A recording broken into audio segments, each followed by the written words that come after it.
Up next, Authentically Detroit celebrates 313 Day with Keith Bynum and Evan Thomas, the stars of HGTV's Bargain Block, plus Tansley Stearns, President and CEO of Community Financial Credit Union. This week's hot takes from the United Way in Bridge, Detroit, vacant homes versus homelessness in cities around the U.S., and state opens voucher waiting list for 61 counties. What to know. Keep it locked. Authentically Detroit starts after these messages. Founded in 2021, the Stoudemire is a membership-based community recreation and wellness center centrally located on the east side of Detroit. Membership in the Stoudemire is available on a sliding scale for up to $20 per year or 20 hours of volunteer time. The Stoudemire offers art, dance, and fitness classes, community meetings and events, resource fairs, pop-up events, the Neighborhood Tech Hub, and more. Members who are residents of the east side have access to exclusive services in the Wellness Network. Join today and live well, play well, be well. Visit ecndetroit.org. Bridge Detroit is your news and engagement platform that is telling the stories of Detroiters rooted by community priorities. Started in 2020 by Pulitzer Prize-winning journalist Stephen Henderson, the newsroom has already established its footing as the go-to source for hyper-local perspectives that ask the hard questions, brings accountability, and searches out real solutions. It's free to become a member of this award-winning news organization. Visit bridgedetroit.com today to sign up to receive the news delivered right to your inbox. Bridge Detroit, by Detroiters, for Detroiters. Hey, y'all, it's Orlando. We just want to let you know that the views and opinions expressed during this podcast episode are those of the co-hosts and guests and not their sponsoring institutions. Now, let's start the show.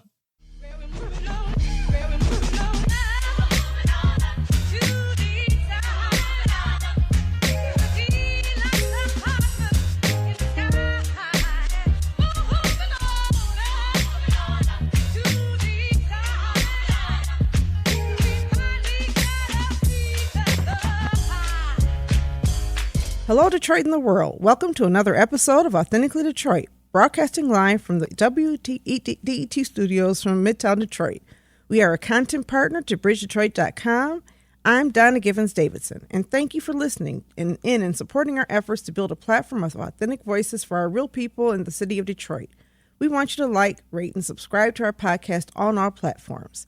Happy 313 Day, everyone. Orlando's out on vacation today, but luckily we have a few guests to keep me company. Today we have the stars of HGTV's hit show Bargain Block, Keith Bynum and Evan Thomas, plus Tansley Stearns, President and CEO of Community Financial Credit Union, joining us to discuss their new partnership to make home buying more attainable for Detroiters. Keith, Evan, and Tansley, how was this day finding you?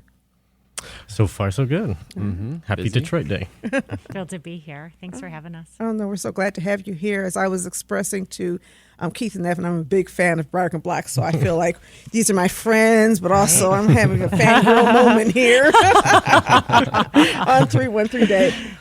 Home buying and housing access is super important to me. Anybody who knows my work at Eastside Community Network and my voice knows that that's a real concern, that housing is a human right.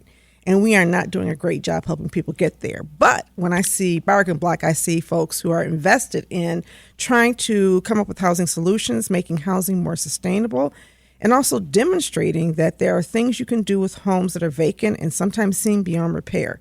Not always, but sometimes. So this is going to be great for me. And also, the fact that your credit union is working on strategies to make home buying more affordable, because I know a big problem you guys experience with Bargain Block is people make an offer and then they can't close, right? So I'm excited to talk about that. But before we get to that, it's time for Hot Takes, where we run down some of the week's top headlines in the city of Detroit. So our first hot take is vacant homes versus homelessness in cities around the world. It comes from the United Way in California. For many Americans, finding housing continues to be a challenge, and we know that whether you're renting or buying. In today's real estate market, many overpriced homes sit vacant while populations experience homelessness continue to grow. In this study, they looked at data from the U.S. Census and the Department of Housing and Urban Development to compare the number of people experiencing homelessness to the number of vacant housing units in 100 major cities across the country. Over 580,000 Americans are experiencing homeless, and there are currently 28 vacant homes for every one person experiencing homeless in the U.S. While cities like New York City, Los Angeles, and Seattle have some of the largest unhoused populations in the country, Detroit has the most vacant homes per unhoused people, 116 empty homes per one unhoused person. Crazy, right? If only we could find a solution. If only we could figure out how to ensure that we were not allowing homes to be wasted. Homes, and every time there's a home housing demolition, the people I work with in the communities where I work who live on blocks where there's vacancy really want to see those houses come back to life. They have stories and memories of when the block was filled with people. And the first question they ask us is, how are you going to help make sure there's more housing going into our neighborhoods? But the city's not in the home building business anymore. Instead, we're in demolition business. In fact, that's our major economic development activity inside of neighborhoods. When they talk about 16 million vacant houses across the United States in this study, another study demonstrated that we needed about 7 million more housing units for people who were seriously low income in order to house them. 7 million compared to 16 million. It seems like we should be able to find a solution, but the people who are homeless are chronically homeless for the most part, or chronically underhoused, right? Just because you're not on the street does not mean that you have a home to call your own. And then 16 million homes are chronically vacant. There's a problem there. And so you've worked in other places than Detroit, but I'm wondering what your thoughts are on that. All of you, because you're looking at financing homes and you're looking at redeveloping homes from vacancy. What are your thoughts on the issues here, and why do you think this keeps happening? I think there's a really big problem with incentivizing lower income mortgages. The problem right now that we see is there's a lack of attention because there's not enough money being made off of these products, these mortgage products that are out there right now. We've literally been told, it's under $100,000. This is like last priority, which we've then, because of that, seen housing, or house closings take 7 months. And this is a person that is waiting and should have the same right to a 30 to 45 day close as anyone, waiting 6-7 months, which even they're on a positive step forward, right? They're on the path, but there's another unfair, torture period just to be able to do that on top of a million other problems that are, kind of expounded by the whole thing. And, I think obviously there's a disparity between where the vacant homes are and where people are, living. Obviously, California has insane problems with it, but we have seen here that there are people that are interested in helping on the affordable side. Tansley's team has been awesome to kind of see the same issue that we have and try to tackle it. But it's so multifaceted. But I think mainly there's just we're in a capitalist society. There's a lack of money at that bottom barrel, the bottom of the barrel for these little bitty loans. Now, I would imagine that as small business owners as well as TV stars, it's hard on you to wait 7 months to close on a home, right? It hurts us badly. Yeah. I mean, it's been, I'll be honest, the first few years of our business, it was, the universe definitely had a hand in it, because there were times that we were so broke for so long waiting for a house. We had an asset and we had a buyer and they wanted that house, and we were waiting shocking amounts of time. We went into it, with the mindset of what we had experienced in Colorado, which was as soon as you have a contract, 30 to 45 days, you can bank on a close, right? Which means that frees up your cash to then reinvest. Obviously, what happened with ours was we were tying up money way longer than it should have been, which stopped the progression of our business, which was remodeling houses. So it just is a snowball effect, So now we have a credit union that is trying to expedite that process. Before I get there, I want to talk about financialization, right? Which is my new fascination. I always get fascinated by these topics, but financialization is what is being used to describe the power now of banking and money to determine not just public policy, but also private behavior, right? So when the government sees its role to maximize the profit-making activities of entities, and banks and financial institutions are playing a larger and larger role in our economy, not just in the United States, but internationally, it makes it very difficult for equity to be ever considered, because equity is not profitable. Inequity is the most profitable pathway you can follow. Ultimately, I don't think it's sustainable, but we have more people who are super rich and more people who are poor, and the gap is widening. So you're in a credit union, though, and credit unions have a different take on money than banks. Can you describe your thoughts around financialization? Is that a term you're familiar with? And also the role that the credit union is playing to address this issue. Financial cooperatives are something I'm so passionate about because the model itself is a human model. You know, when you think about when credit unions were born, it was during the Great Depression, and human beings were coming together that wanted to save money, and those that needed a safe loan said, oh gosh, we could do that together. And that approach is one that allows us to have a longer horizon, right? We're not chasing quarter to quarter profits. Our members own us. And, you know, when I got here in June and had the opportunity to get to know Keith and Evan, we were listening a lot. You know, my commitment when I got here was to make sure that I got to know our members, got to know our communities. And housing affordability is a main issue here in Michigan. It's an issue across the country. Mm-hmm. And as we were listening, what we heard from Keith and Evan was, gosh, we've got this opportunity to support people becoming homeowners. How might we solve some of these challenges, whether it's closing more quickly, quite frankly, even just the issue of getting people approved. You know, we have talked to lots of human beings that are paying rent for a long, long time, mm-hmm. big rent payments. Mm-hmm. And using that as a consideration in underwriting has been something that we think is really critical. So what we want to do is use this business model that we have as a financial cooperative to solve some of the bigger problems that exist.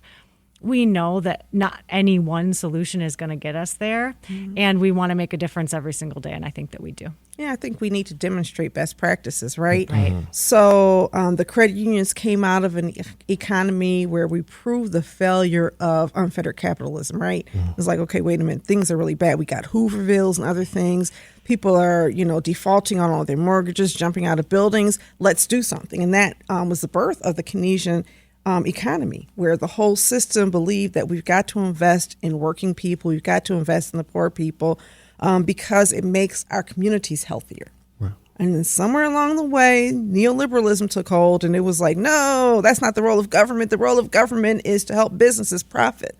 But it's people like you and the work that you're doing, and also people like the Bargain Block folks who are saying, let's demonstrate practices, and I think we need to uplift them and see how well they work. So I'm super excited about that. There's another issue, though, I want to talk about today, or it's on our hot takes, and that is the state opened a voucher waiting list for 61 counties. What to know? So the state's housing authority will open up the waiting list for its federal housing voucher program from March 22nd to April 5th. It's a long time, right? Mm. For 61 counties stretching from along Michigan's southern border to the UP. Actually, not in Detroit, because apparently Detroit's waiting list opened last year. Now, people have to wait 2 years to get on a waiting list for housing vouchers, because only 1 out of 4 people in America who qualify for a housing voucher can receive them. I don't know if anybody read Matthew Desmond's book, Evicted. It's a great book, Pulitzer Prize-winning book. And in the book, what he pointed out is the fact that if you are hungry and you have demonstrated low income, you can get a bridge card or food stamps, depending on where you live, right? But if you are underhoused and low income, you cannot get a housing voucher. A housing voucher closes the gap between your ability to pay at about 1/3 of your income and the cost of the housing. It allows landlords to rent housing out at reasonable rates so that they can make enough money to recoup their expenses, but also it allows people to be in housing that's safe. And so, it's very popular. People wait long periods of time, and there are more than 74,000 people on Michigan's waiting list as we speak. I mean, there's so many abandoned houses that are, again, I understand displacement of family. If you're not, from a certain area and there's nothing available, I understand that. But in Michigan, there are, Detroit's not the only place that has abandoned houses, obviously. Thank you. It's, unfortunately, across most states, actually. I've never been to a state of Texas. I worked in a lot of abandoned properties in Texas, too.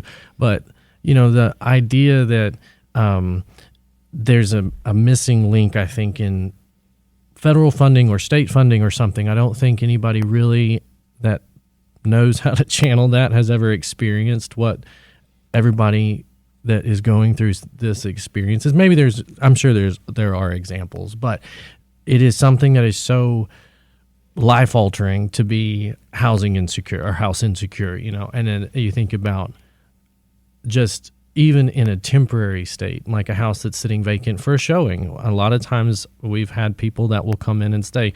We've wound up hiring a lot of neighbors over the years that have been in questionable housing situations. And even in the time, not only does it keep the house safe, but it stabilizes them enough in the 6 or 7 months that it takes to close a house to be able to say, okay, I understand what it feels like to live in a house again. Yeah. And there's opportunity there, I think, even if it's not necessarily the most ideal or comfortable situation for both parties. But, you know, I think there's a lot that we could do there. Yeah, you're speaking right to my heart. You know, stable housing means that families stay together, right?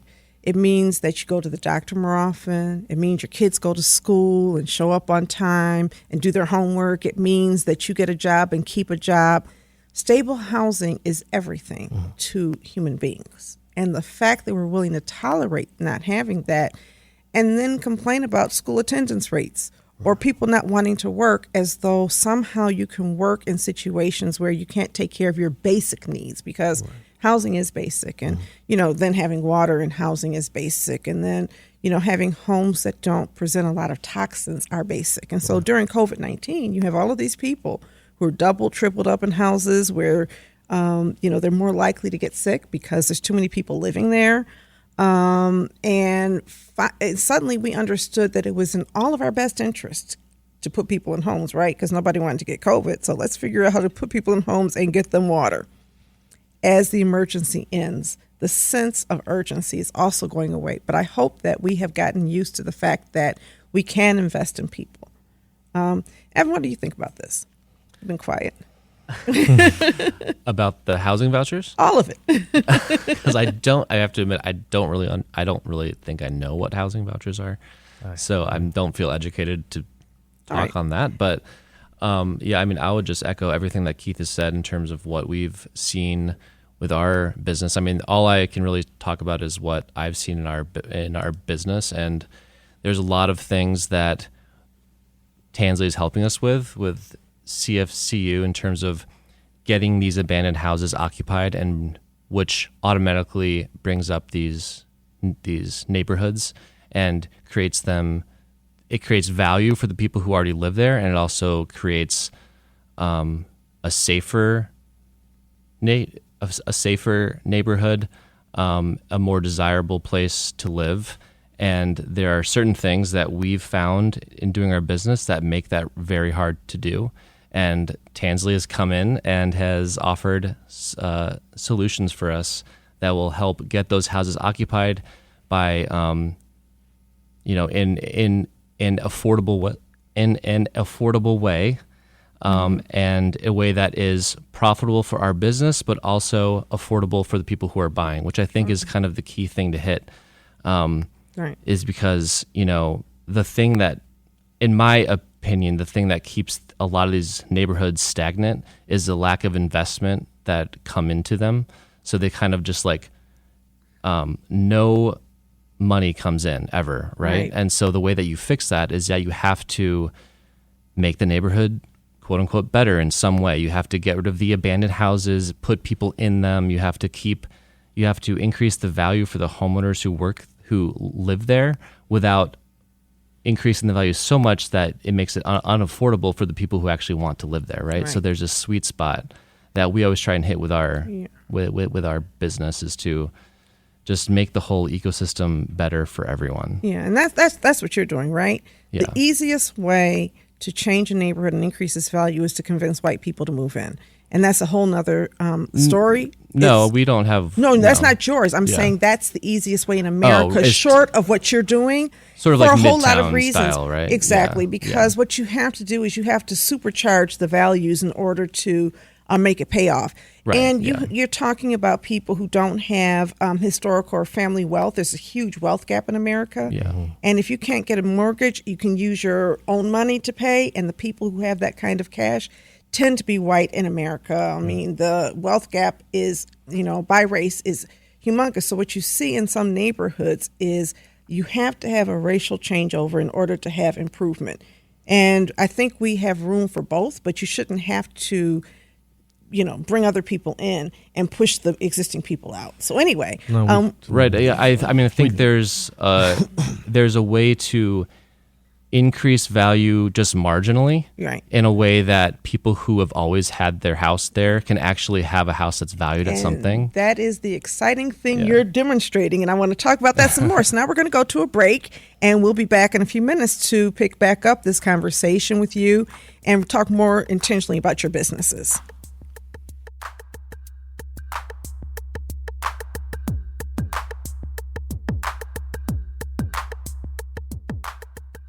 Founded in 2021, the Stoudemire is a membership-based community recreation and wellness center centrally located on the east side of Detroit. Membership in the Stoudemire is available on a sliding scale for up to $20 per year or 20 hours of volunteer time.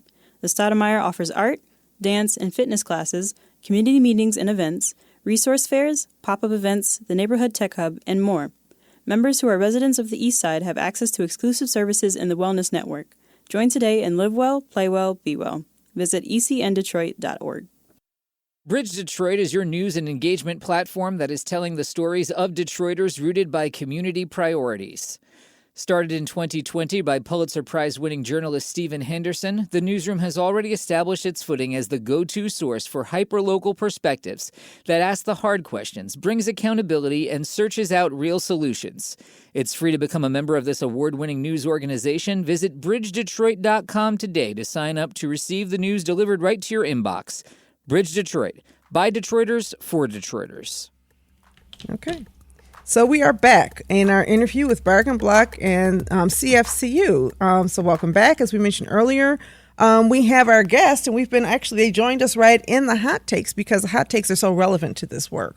But I think that what excites me is your new model. Because as you pointed out, for decades, people have lived in neighborhoods in the city of Detroit where nobody will loan them money. If we back up before then, following the Great Depression, you had the United States invested in housing. But the way it invested in housing, it created redlining. Redlining took a line around neighborhoods, and based on the racial composition of those neighborhoods, you might have lending or you might not. Any neighborhood that was considered a black neighborhood received no money because it was considered too risky to invest in that neighborhood. Furthermore, what HUD started doing was investing in neighborhoods and saying that they could not guarantee loans in communities that where racially inharmonious groups lived. And that meant black people lived in those homes. And so all of the suburbs that were being built, the United States government required them to, the developers to place racial covenants clauses on the home such that they promised never to sell or rent to a black person, sometimes a Hispanic person, sometimes a Jewish person, but always a black person. It was all through the United States. And this got changed in 1968 through the Fair Housing Act. But since then, what you had, and Richard Rothstein in The Color of Law documents this really terrible history in his book to help people understand that this was actually our U.S. government that was conspiring with private industry to create these injustices such that nobody who was black really saw housing values increase. I grew up in Detroit.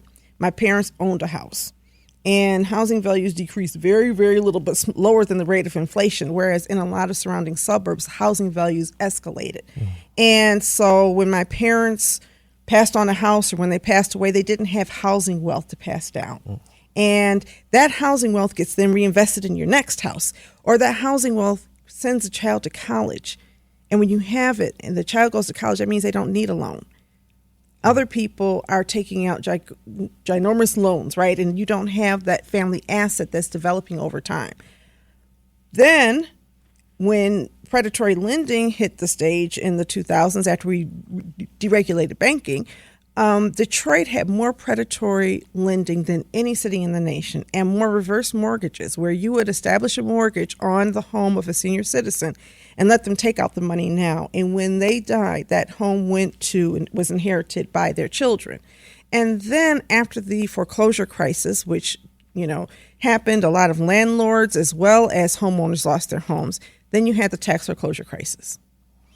1 out of every 3 people was displaced from their home in the city of Detroit. That's why we have so much vacancy. Public policy, right? Laws. And yet public policy can't say, let's mend these ill effects. And many people say it can't be done. So once again, I'm excited because Bargain Block is showing it can be done. We can take some vacant structures, and we talked about what those numbers are, and I want you to repeat it for me, how you determine which structures can be saved and which ones cannot.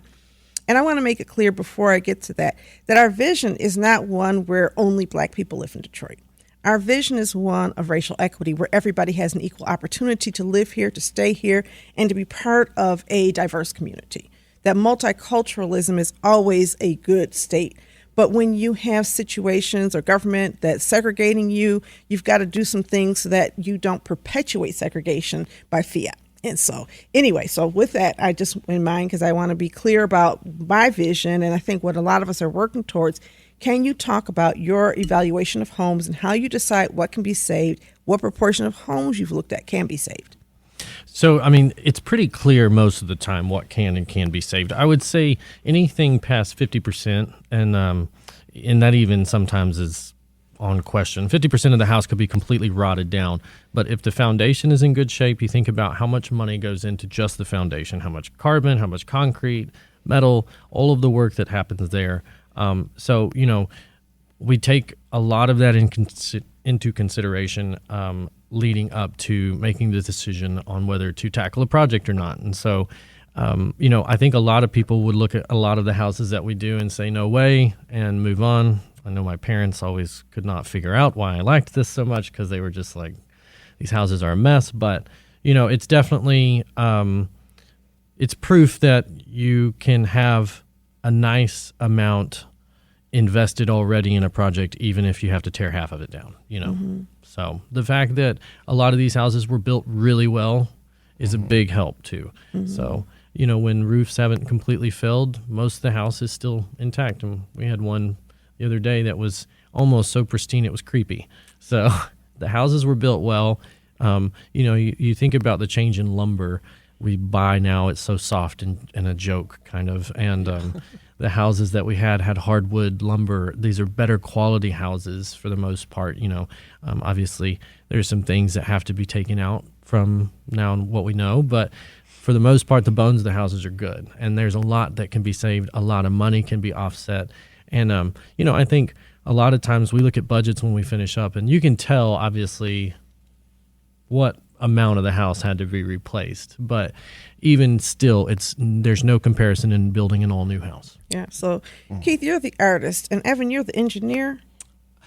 Well, hopefully we don't have to do too much engineering in these homes, but I sort of focus on the construction side. On the construction side. So you're the person who a lot of times ideates some of the solutions when you see there's a floor that's not even, or do you do that collectively?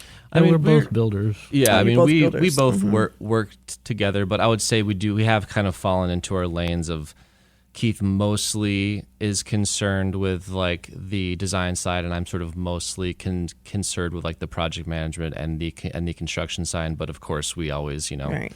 Yeah. On the show, it really looks like I know one person is creative and one person, I know both of you, I'm sure, have creativity and the kind of that side. But you were saying earlier that when you looked at your most recent 18 houses, about 9 of them could be saved.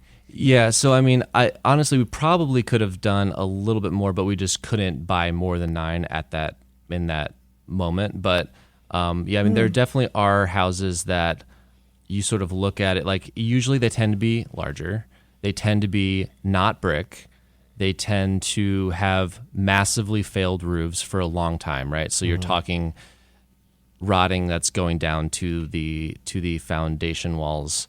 Those types of houses will tend to pass on just because we know that it's going to be so hard to fix it. But any house that's pretty much any single story house, no matter how bad it is, we will pretty much take on.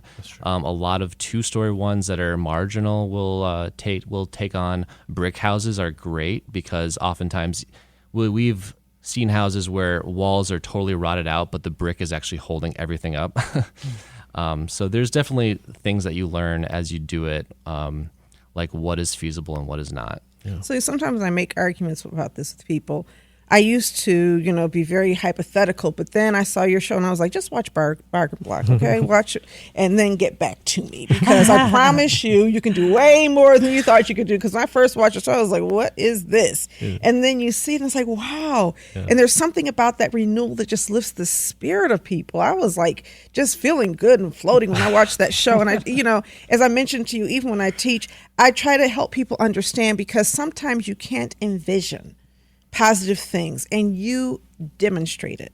And that's Keith is definitely a visionary. Yes. Yeah. So when Keith walks into any space, he can instantly see what the ideal layout is. Wow. So like he just like this gift that he has. I don't have it, but thankfully he does. So he'll just walk in and know, okay, no, we need to take this wall down here. We need to put this here, and then suddenly it becomes like the optimum house. Yeah, every visionary needs a person who's going to walk them through the steps. I consider myself a visionary, and visionaries can be all over the place, right? My staff sometimes have to rein me in, like, okay, Donna, that's a great idea. And sometimes I say, not another idea, because I have lots of them, right? That's how visionaries function. So I think that the two of you together have a sort of magic that ends up producing positive things. And the missing link has been the ability to afford the homes. Yeah. Mm-hmm. So I'm super excited to hear from you how you see this working. Why can you, and what do you see yourself being able to do in terms of increasing affordability and access to these homes? So it really started with our conversations, being able to understand from Keith and Evan's perspective what some of those gaps were, as well as listening to human beings that have been through this process. The issues that we heard were about, credit scores, right? There have been challenges there, issues around, gosh, we've paid rent for years and years and years, and yet we can't use that as one of the things that gets us moving forward, right? The way that we think about the appraisals and the value of the home, all of those were issues that were in front of us. And so the special purpose credit program allows us to take down some of those barriers and make those things not in our way in terms of how we carry this forward. And it's just been really exciting, to have human beings who have been hoping for this for years and years and see those dreams come true. When I got here in June, I was talking about impossible things, and my team was asking, why in the world would you say impossible? That means it can't happen. And that is hyperbole, and it's also very real. I think to cast a vision about what is possible and to have people dreaming boldly, particularly when you're talking about homeownership. I agree with you that it is about the very practical things, and it's also about people's hearts. When you have a home that you feel safe in and you can spend time with human beings that you love, that is foundational to so many other things that come after that. Yeah, we do a lot of talk. We actually have the Stoudemire Wellness Hub is one of our newest projects, and the whole idea that the wellness is multidimensional, right? Mm-hmm. And that, you don't just feel things in your head, you feel them with your body, right? You feel them with your heart. And so the health and mental health are just not disconnected, but we've been taught to think that these exist in separate domains. The home, the sense of home, the sense of permanency, the sense of place is super important. Mm-hmm. And so I'm really glad that you did that. Now I have a question though, because hearing this, I'm sure there's some listeners who are going to say, well, if you don't do credit scoring, how will you make sure that people don't, just default on their mortgage so how do you know that? So we can't predict the future. I clearly have a very different life if I could. And, there are just different considerations that we can put into play. Every one of these situations is unique. And I think that that's really what Community Financial has done well for years and years, which is lending is not a formula. Human beings are not formulas. And so looking at human beings holistically and that picture allows us to make the very best decisions that we can. And walking with people through that is part of what we're enthusiastic about. What I love about this collaboration is, again, all of what we've talked about, and also then how we prepare people for the future. What we've talked with Keith and Evan a lot about is, how do we think about what's next? So you qualify for the home, you close on the home. Now you have the responsibility of the home. Mm-hmm. If you haven't had that before, how do you make sure that you're prepared for that? So we've talked about, how do we do short videos that help these new homeowners make sure that when those surprises happen, they're ready for them. Mm-hmm. We want to walk with people throughout the entirety of their life. When you think about most financial institutions, you see the commercial. It's about a lovely couple running into their retirement on the beach together, joyful. We want to walk with people through the joyful moments. We also think our role is to walk with people through the challenging moments. And if you think about death, if you think about cancer, if you think about domestic violence, these moments in time where oftentimes the rest of the world, including people you love, walk away, we as a financial institution want to walk with people through that. So whether it's the joy or it's the sorrow, we think we have a role to play, and having collaborative partners who can help us do that well is critical. We talk about, a lot of people have just started talking about generational wealth as, the goal of housing.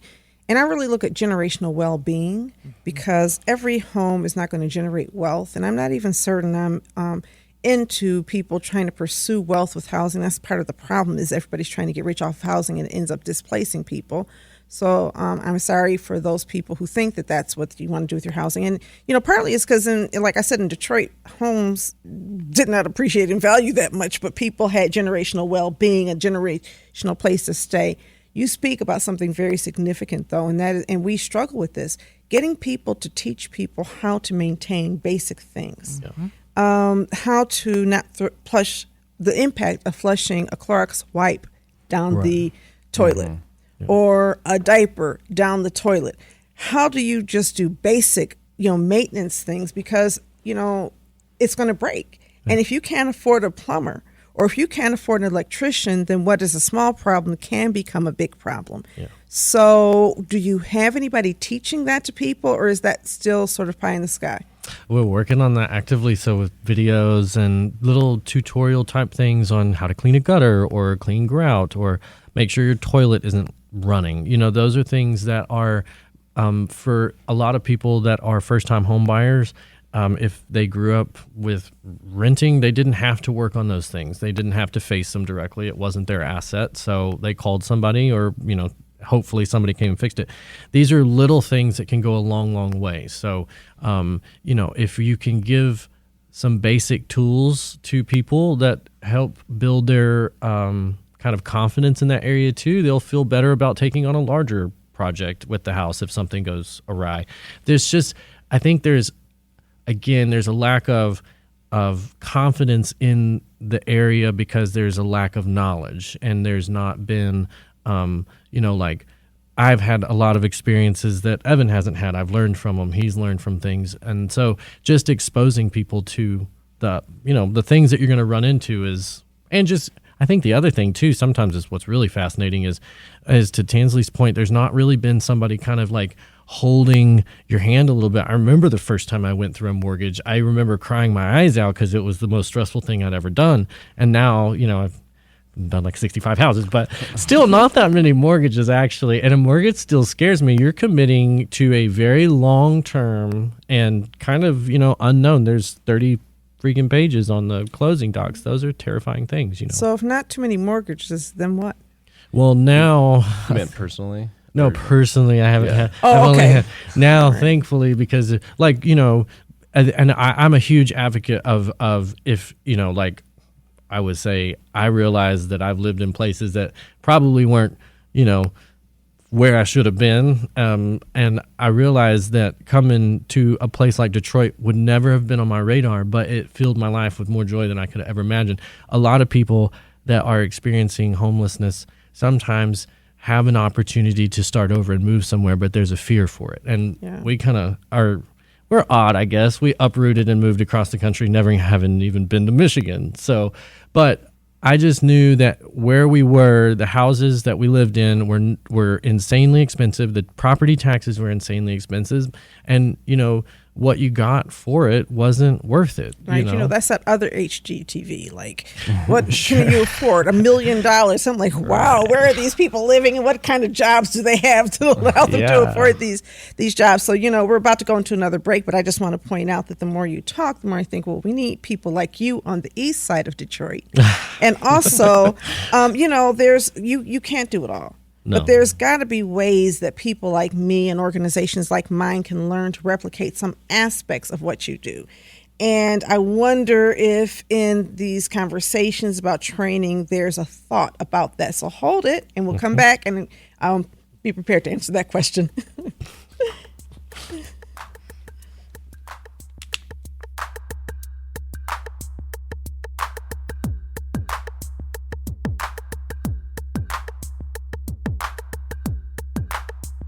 Bridge Detroit is your news and engagement platform that is telling the stories of Detroiters rooted by community priorities.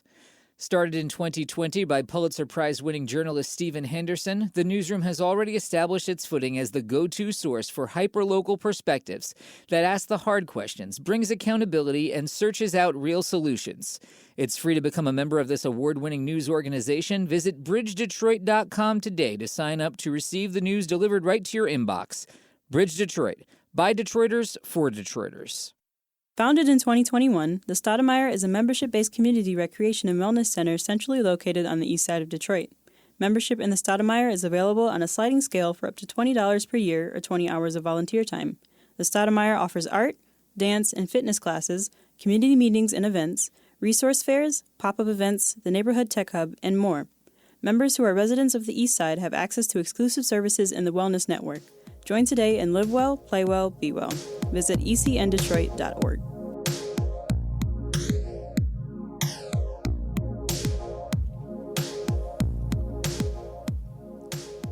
And we're back. And just think of the kind of music that we're listening to as the kind of music that sometimes people play when you have to put your thinking cap on and answer the question.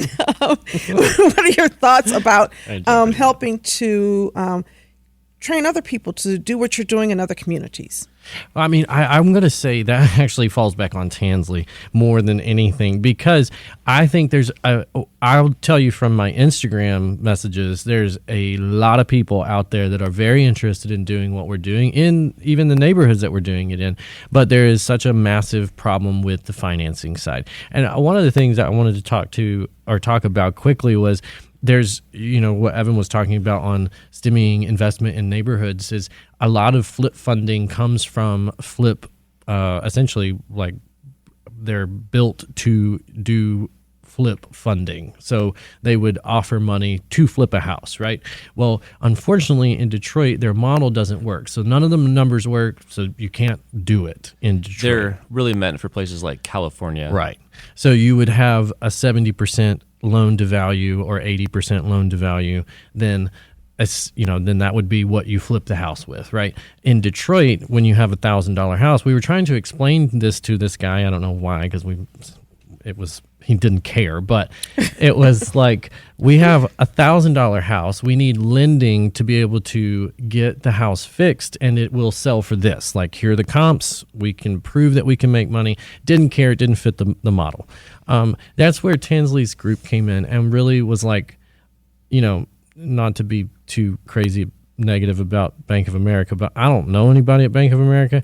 The entire CFCU board showed up at my building one day asking how they could help. And that was the difference. I mean, you have to put a face on your lender if you're going to be doing that type of work. Like, we talk to people in neighborhoods that are renovating houses actively. I'm pushing them to them like crazy, just crazy, because they're the first people that will this is the first banking institution that has actually listened to what the actual problems are.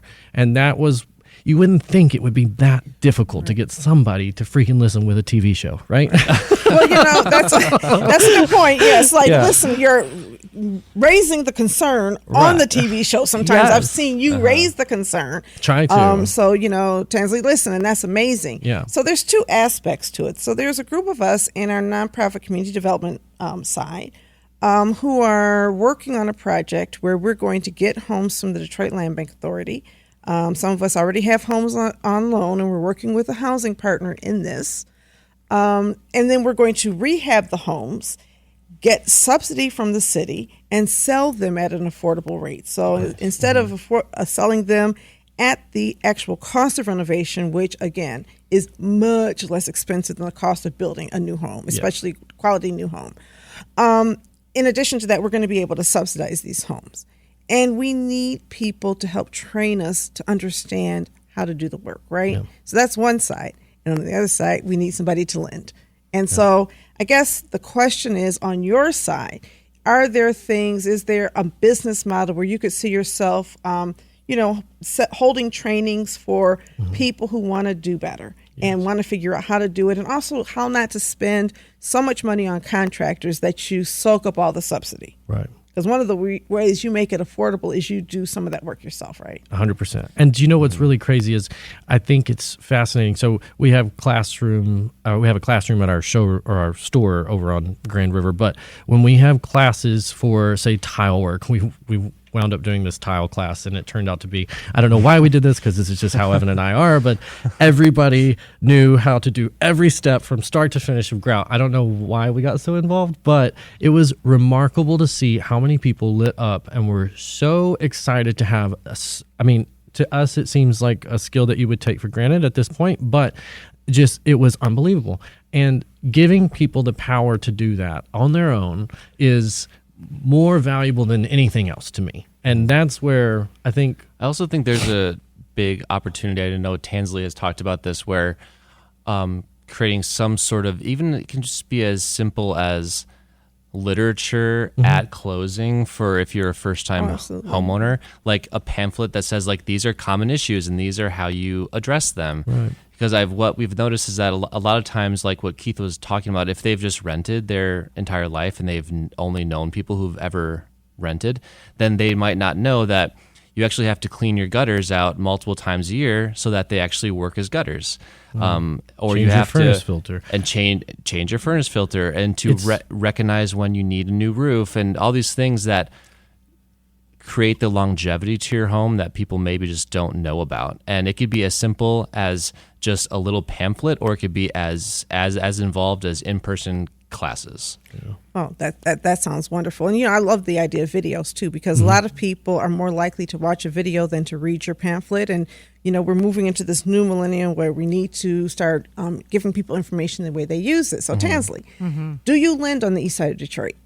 Yeah, so we are a credit union that serves anybody that lives in Michigan. So we are interested in serving folks all over this great state. Well, I am really interested in all of this. I am committed to trying to get you guys out to my facility, to our community, so we can educate people. If I can just get you in there to do one of your classes, I think giving people the sense of empowerment that I can do some things myself would be phenomenal. And then have you out there to talk about the products that you offer. So that even if you can't come to the east side, maybe you can help the east side learn how to do some of the things that you do, right? One day, I imagine we'll get over there. I understand. No, I mean, you can only be where you can be. And that's not a criticism, because you can model things in one community and people can pick it up. But I always want to bring what I can to the community where I work, where you have a lot of wonderful people who need to learn how to tile and do some other basic things, and also need to understand how to access some of the loans that you have. One more question for you, Tansley. Loan to value. If you have a home that needs to be fixed up and somebody purchased it from the land bank and it's not yet going to meet that value level, will you lend money for somebody to make improvements on that home? So we are open to looking at that. Again, I can't promise anything because every situation is unique, and we are absolutely looking at those for people, for sure. Okay. One last question. What about lending for co-ops? Do you do that? I don't know that we've done any of that yet. Yeah. But so like I said, we do impossible things, so let's talk about it. We're envisioning a co-op project in our community and finding lenders that will allow us to experiment with the ways that we can make homes available is important. But I want to thank you guys. This has been really great. This is the time of day where we do shout outs. And so I'm going to shout out Orlando Bailey because I am sitting in his seat and this job is not easy. Orlando, come back to Detroit. I know you need your time away. We're switching seats. He's in Florida this week. I'm going to be in Florida next week. But he's not going to find it hard to do my job. This is the hard part. Anyway, so Orlando, a shout out to you and we miss you. Any shout outs? Anybody you want to shout out and recognize? Sure, Shay, Terry, and Bo. That's what I was going to do. No. And Amy, all of our crew back that we left early today, all of our camera crew. Hello, guys. Mm-hmm. They're working hard while we're here having fun. So. All right. Anybody? I'm going to shout out our Chief Revenue and Lending Officer, Jill Johnson. This whole partnership came from a conversation when I first got there, and I asked her if there's anybody on the planet who could you partner with, and she said Keith and Evan. Oh, nice. And that made me make a phone call, so it's all about Jill. It's so nice to have That's awesome. a banker who we can actually just talk to. I know. Because as Keith was saying, it took a long time for us to find one that will take a phone call and we can send a personal email to, and they'll respond like a human, and you don't have to wait on some call center line for 50 hours. You do not know my level of rage listening Well, to that on the phone. So I want to, my banking friends, I hope you're listening. I want to shout out to Huntington Bank, which has been a good partner of ours. I don't know if you've worked with them, but they have been a good partner of ours in trying to experiment with this. And we also look forward to talking to you. So if you have topics that you would like discussed on Authentically Detroit, you can hit us up on our socials at Authentically Detroit on Facebook, Instagram, and Twitter, or you can email us at authenticallydetroit@gmail.com. Thank you so much for listening, and catch the wave.